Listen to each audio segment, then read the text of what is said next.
Et nous voici dans les métiers de bouche, ça vous aura pas échappé, c'est à la boucherie que je me trouve, ou plutôt plus précisément à la formation pour devenir boucher avec Baptiste Rouby. Bonjour. Bonjour. Vous êtes formateur SEPR, on expliquera tout à l'heure où ça se passe, comment ça se passe, mais d'abord dites-moi ce qu'est en train de faire Baptiste. Baptiste c'est vous, lui c'est Maxime. Bonjour Maxime, je vous laisse travailler, allez-y, expliquez-moi ce qu'il est en train de faire. Maxime est en train de décorer, il a préparé une côte de bœuf ce matin, ficelée, et là il nous fait une petite déco dessus.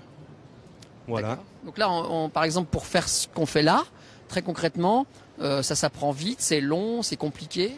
Oh, ça prend... Oui, c'est assez compliqué, hein. Il faut avoir un peu de dextérité.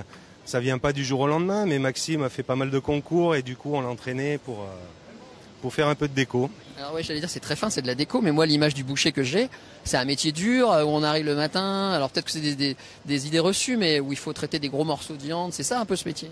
Alors ça commence par là, mais bon, le métier a bien évolué. On porte beaucoup moins qu'avant, c'est plus simple. Voilà. Comment on fait pour devenir boucher? À quel niveau on peut commencer?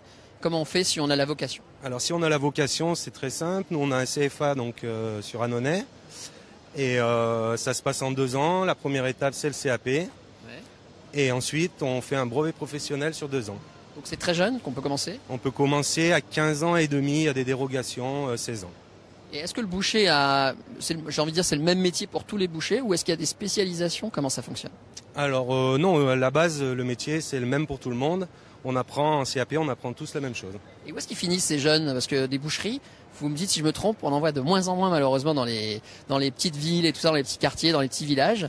Donc est-ce qu'ils finissent tous dans des petites boucheries ou est-ce qu'il y a de l'embauche dans d'autres secteurs? Alors non, il y a aussi la GMS qui prennent du monde, hein, il n'y a pas de problème.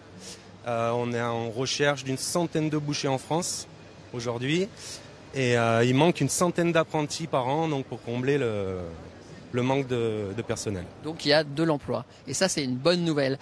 Juste à côté, j'ai vu que vous faisiez pas que de la viande, ça m'a interpellé. Je vois qu'il y a de la déco, qu'est-ce qu'ils font vos collègues? Alors Monsieur Seigneauvert est spécialiste de sculpture sur légumes. Donc il nous agrémente nos morceaux de viande avec ses petits doigts de fée. Je suis en train de me rendre compte que c'est très artistique tout ça. Hein. Ah oui. On voit le métier de boucher, encore une fois, hein, on voit le métier de boucher comme un métier robuste, difficile, mais en fait vous êtes dans la finesse aussi. Alors ça c'est les 2 premières heures de travail, puis après il y a toute la finesse qui vient derrière pour la présentation. D'accord, alors si je vous envoie des jeunes là maintenant, il y a du travail, on va retenir ce message. Voilà, c'est ça. Eh ben écoutez, c'est bien noté, merci beaucoup Baptiste, merci à tout le monde, bon courage.